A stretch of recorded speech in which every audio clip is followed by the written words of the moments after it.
तो हेलो दोस्तों, कैसे आप सब। मैं महेंद्र सिंह शक्तावत आपके अपने YouTube channel king maker education से बात कर रहा हूं। और आज हम बात करने वाले हैं मध्य प्रदेश सब इंस्पेक्टर और मध्य प्रदेश पटवारी में पूछे जाने वाले हिंदी की। तो आज शुरुआत करने वाले हैं हम हिंदी विषय की। सबसे पहले हम वर्णमाला को पढ़ेंगे हिंदी विषय में, उसके बाद एक के बाद एक लगातार हम 35 टॉपिक को पढ़ने वाले हैं। तो आइए हम शुरू करते हैं। सबसे पहले पहला टॉपिक वर्णमाला।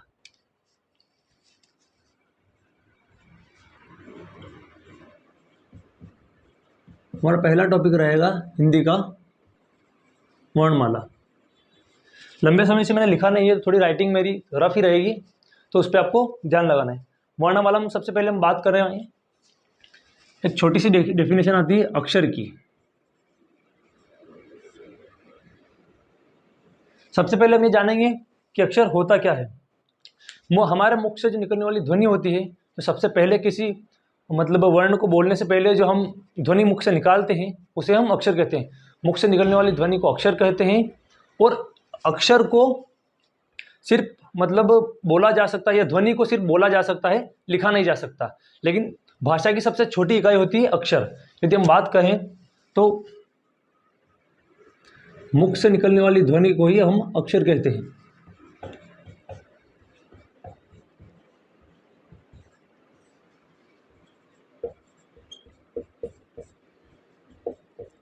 हमारे मुख से जो ध्वनि निकलती है उसे ही हम अक्षर कहते हैं। अक्षर अपने आप में स्वतंत्र रूप में होते हैं और इन्हें खंड खंड या इन्हें विभाजित नहीं किया जा सकता। अविभाज्य होते हैं और स्वतंत्र होते हैं। अविभाज्य प्लस स्वतंत्र होते हैं।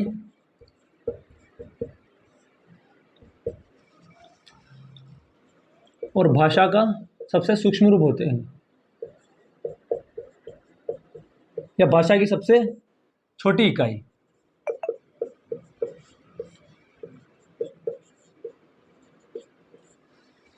अक्षर भाषा की सबसे छोटी इकाई होते हैं, अविभाज्य होते हैं, अपने आप में स्वतंत्र होते हैं।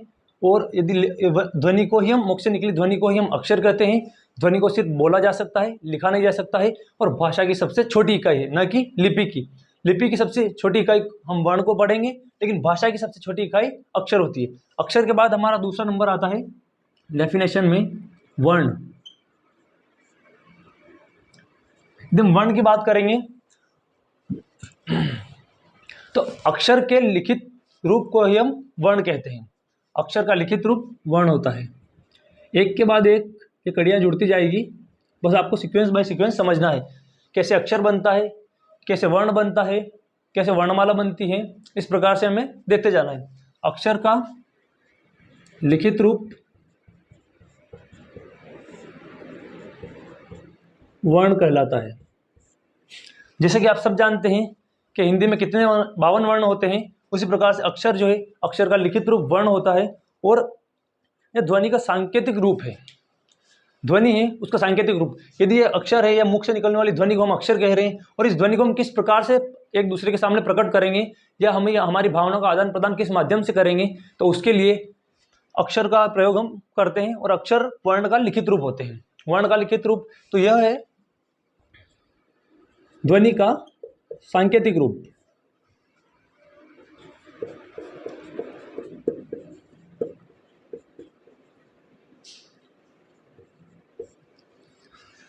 वर्ण अपने आप में स्वतंत्र होते हैं, अक्षर का लिखित रूप होते हैं, और ध्वनि का यह सांकेतिक रूप होते हैं। अक्षर की यदि और बात करें तो विचारों का आदान प्रदान की हमने बात कर लिए।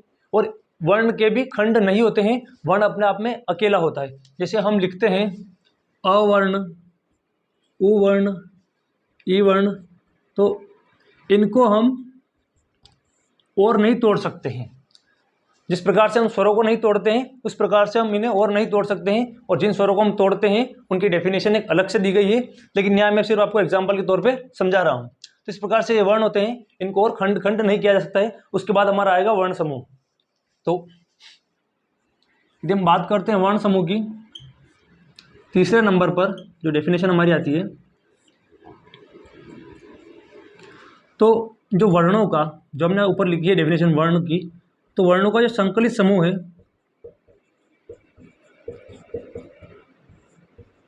इसे ही हम वर्ण समूह कहेंगे।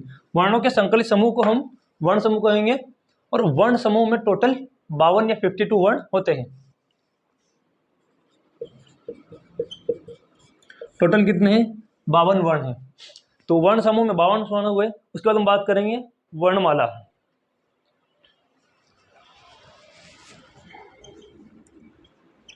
वैसे ये सामान्य सामान्य सी डेफिनेशन आप सबको पता भी होगी, लेकिन फिर भी एक बार मैं आपको बता देता हूँ इंट्रोडक्शन के रूप में। वर्णमाला की हम बात करते हैं तो वही वर्णों के व्यवस्थित क्रम को वर्णमाला कहते हैं, और वर्णमाला को वर्णों के उच्चारण और समय के हिसाब से ही व्यवस्थित किया जाता है। वर्णों के उच्चारण और समय के हिसाब से वर्णमाला को व्यवस्थित किया जाता है, और इसी में हम वर्णमाला को देखने वाले हैं कि वर्णों का व्यवस्थित समूह।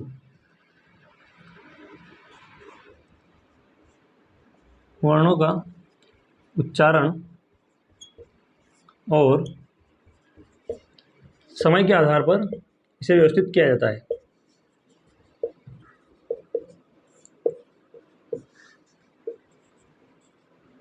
ठीक है, तो ये हमारी 4 डेफिनेशन हो गई, अक्षर, वर्ण, वर्ण समूह और वर्णमाला। आगे हम बात करने वाले हैं सबसे पहले वर्णमाला के वर्गीकरण में उच्चारण समय के आधार पर वर्णमाला के कितने भेद होते हैं। ठीक है, तो उच्चारण और समय के आधार पर वर्णमाला के 3 भेद होते हैं। हम बात करने वाले हैं सबसे पहले वर्णमाला के भेद की। यदि आपने नोट डाउन कर लिया हो तो मुझे इस सबको वापस से मिटाना पड़ेगा। तो हम बात करने वाले हैं वर्णमाला के भेद की। वर्णमाला के 3 भेद होते हैं। 3 भेद में हम स्वर, व्यंजन और अयोगवाह को पढ़ने वाले हैं। तो आइए हम देखते हैं सबसे पहले वर्णमाला के व्यवस्थित क्रम को या वर्णमाला के वर्गीकरण को।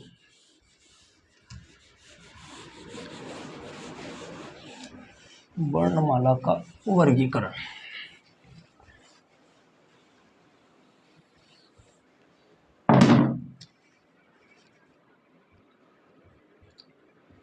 आगे हम बात कर रहे हैं वर्णमाला के भेद या वर्गीकरण, तो कह सकते हैं प्रकार। छोटी छोटी डेफिनेशन हम अपने हिसाब से बना सकते हैं। तो वर्णमाला का वर्गीकरण कहिए, वर्णमाला का भेद के वर्णमाला के भेद कहिए, या वर्णमाला के प्रकार कहिए। तो ये 3 होते हैं। इसमें हम देखते हैं स्वर मुख्य रूप से, जो कि 11 होते हैं। संस्कृत को यदि सम्मिलित करते हैं तो मुख्य टोटल 13 स्वर हो जाते हैं। उसके बाद व्यंजन की बात करते हैं हम, तो व्यंजन उनको हम देखें 33। उसके बाद अयोगवाह जो कि 2 होते हैं, और 2 और अन्य वर्ण होते हैं। तो हम बात करते हैं सबसे पहले वर्णमाला के वर्गीकरण या भेद का। तो इसमें हम 3 चीज़ों को मुख्य रूप से देखेंगे, स्वर, व्यंजन और अयोगवाह।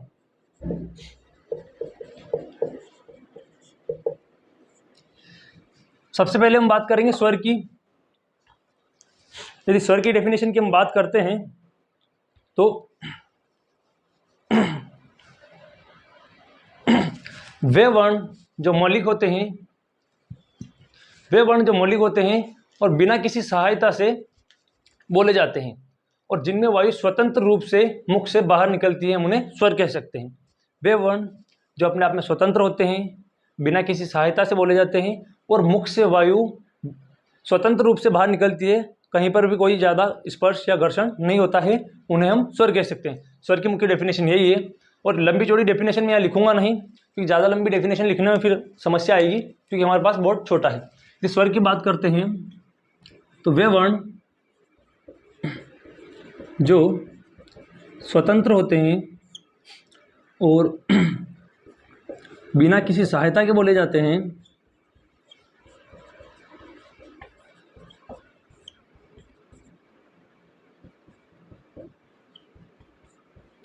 तथा जिनमें वायु निर्बाध रूप से मुख से बाहर निकलती है।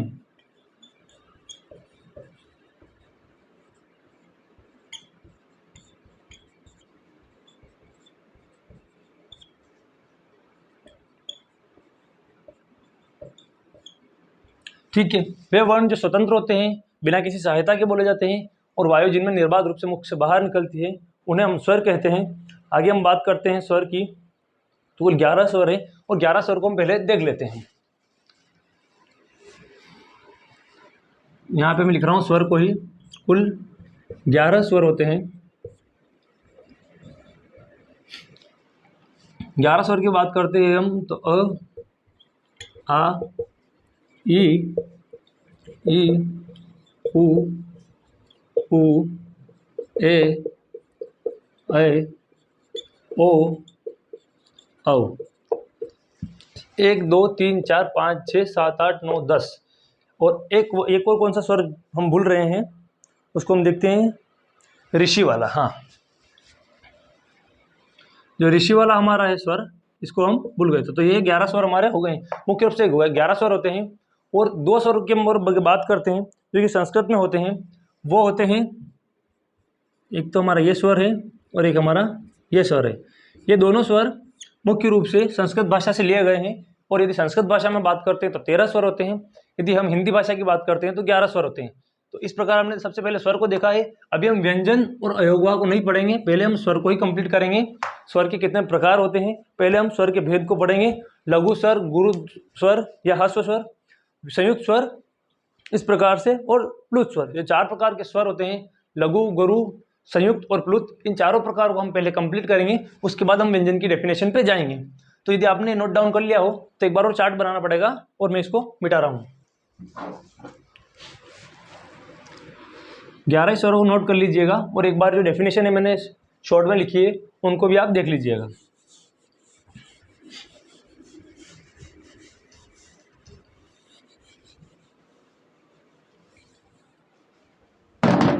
तो अब हम बात करने वाले हैं स्वर के भेद। यहीं शुरू कर दिया हमने। सबसे पहले हम बात करते हैं लघु स्वर। इनका होगा 4 3 4 और 2, ये कोड है, इससे हमें याद रहेगा। लघु स्वर की हम बात करते हैं तो वे स्वर जिनकी गिनती 1 होती है, काउंटिंग 1 की जाती है, तथा इनके उच्चारण में समय कम लगता है या सामान्य समय लगता है, उसे हम लघु स्वर कहते हैं। ठीक है, लघु स्वर सामान्य सी डेफिनेशन है, आपको याद रखना है। गिनती 1 होती है और उच्चारण में सामान्य समय लगता है। उच्चारण में सामान्य समय लगता है, इन्हें हम लघु स्वर कहेंगे या ह्रस्व स्वर कहेंगे। इसको ह्रस्व भी कहते हैं।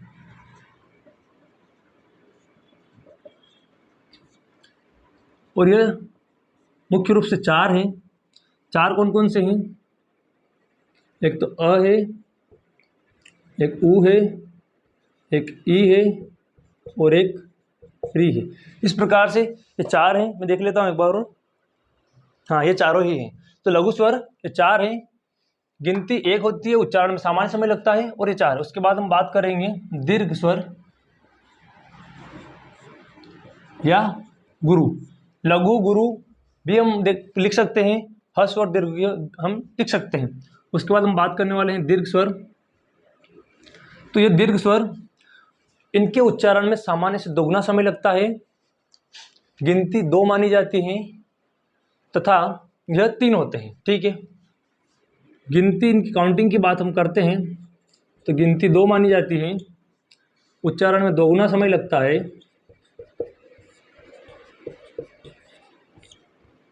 और यह 3 होते हैं।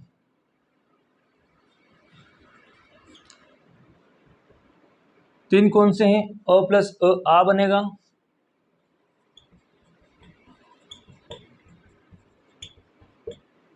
उसके बाद उ प्लस उ बनेगा, और एक और है हमारा अ प्लस अ आ बन गया है, उ प्लस उ बन गया है, और बड़ी ई को हम बनाते हैं तो भाई ई प्लस ई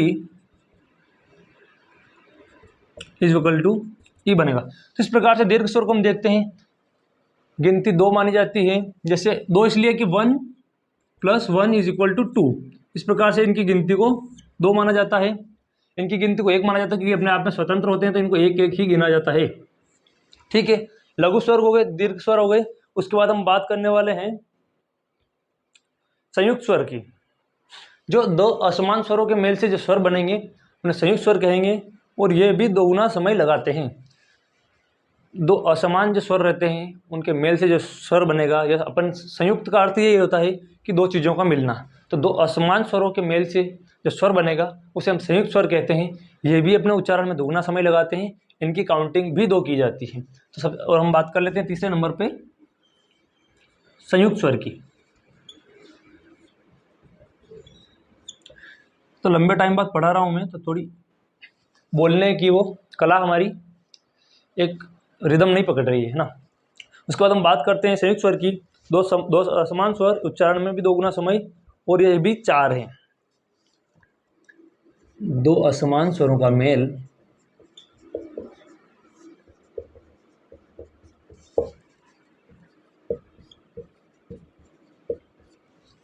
उसके बाद हम बात करेंगे दोगुना समय, और गिनती भी 1 + 1 2 की जाती है। यह भी 4 प्रकार के होते हैं, या 4 होते हैं। संयुक्त स्वर भी 4 होते हैं। यदि आपने नोट डाउन कर लिया हो तो मैं वापस इसको मिटा रहा हूँ, क्योंकि हमें संयुक्त स्वर की जो डेफिनेशन है उनमें जो 4 हम संयुक्त स्वर लिखेंगे तो उनके लिए हमें थोड़ा बड़ा स्पेस चाहिए।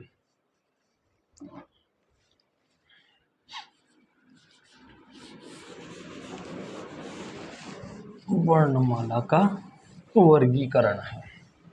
स्टार्टिंग में थोड़ी सी दिक्कत आप लोगों को आएगी, लेकिन बाद में सब समझ में आ जाएगा कि हिंदी बहुत कठिन नहीं है। और हिंदी में हम 35 टॉपिक से, यदि 200 नंबर का ही सिलेबस रहता है MPSI का, तो आराम से 70 में से 65 अबव नंबर हम कवर कर सकते हैं।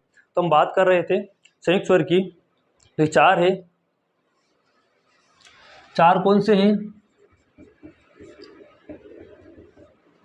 अ प्लस ई, अ प्लस उ।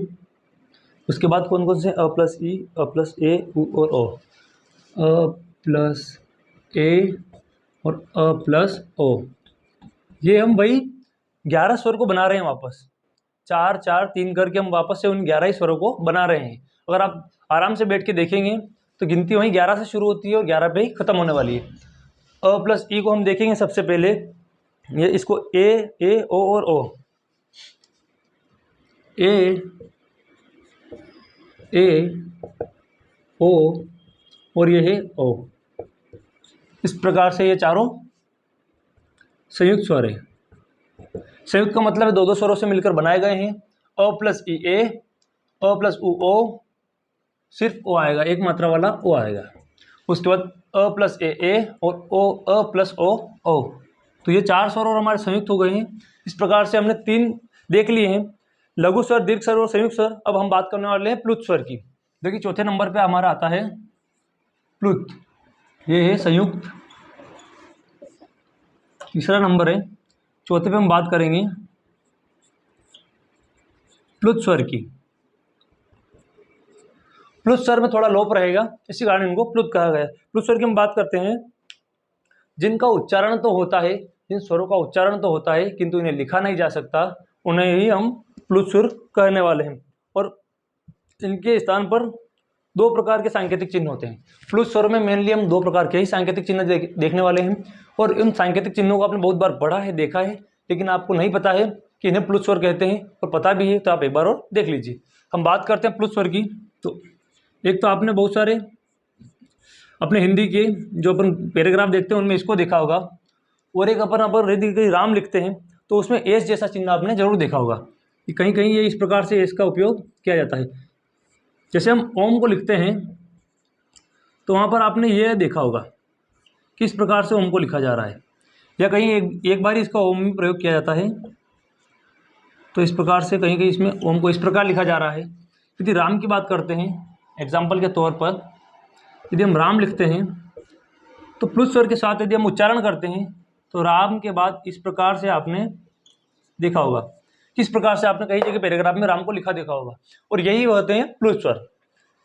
इनकी बात हमने कर ली, उच्चारण हो सकता है किंतु लिखा नहीं जा सकता। तो यहाँ लिख देता हूं मैं, सिर्फ उच्चारण होता है, इनको लिखा नहीं जा सकता या लिखा नहीं जाता है, ये इसकी डेफिनेशन हो जाएगी। सिर्फ उच्चारण होता है, लिखा नहीं जाता है, और 2 प्लुत स्वर होते हैं। दोनों ही प्लुत स्वर हमने देख लिए हैं। यदि किसी भी स्वर के आगे जब अ आएगा तो उसमें प्लस स्वर अ होगा ही, समझ रहे हो। यदि किसी स्वर के आगे अ आता है तो उसमें प्लस स्वर ये होता है। वो तो वैसे भी सबको समझ आ रहा होगा कि प्लस स्वर अ क्यों होता है, क्योंकि जब हम अ लिखते हैं तो उसके आगे यह प्लस स्वर जरूर लगा होता है। इस प्रकार बात हो गई प्लस स्वर की। अब हम बात करने वाले हैं सिर्फ मूल स्वर की, जो कि हमारा लास्ट है। उसके बाद अगली चर्चा हम नेक्स्ट वीडियो में करेंगे। तो आपने नोट डाउन कर लिया हो तो मैं इसको मिटा दूं। वापस हम बात करने वाले हैं मूल स्वर की। तो चारों हमारे स्वर के भेद हो गए हैं। उसके बाद हम बात करने वाले हैं एक स्पेशल टॉपिक मूल स्वर की। बहुत बड़ी डेफिनेशन नहीं है मूल स्वर की, क्योंकि मूल स्वर से ही सभी स्वरों का निर्माण हुआ है और सभी स्वरों का विखंडन होता है। या व्यंजन में भी मूल स्वरों का प्रयोग कहीं कहीं किया जाता है। यदि हम बात करते हैं अब मूल स्वर की,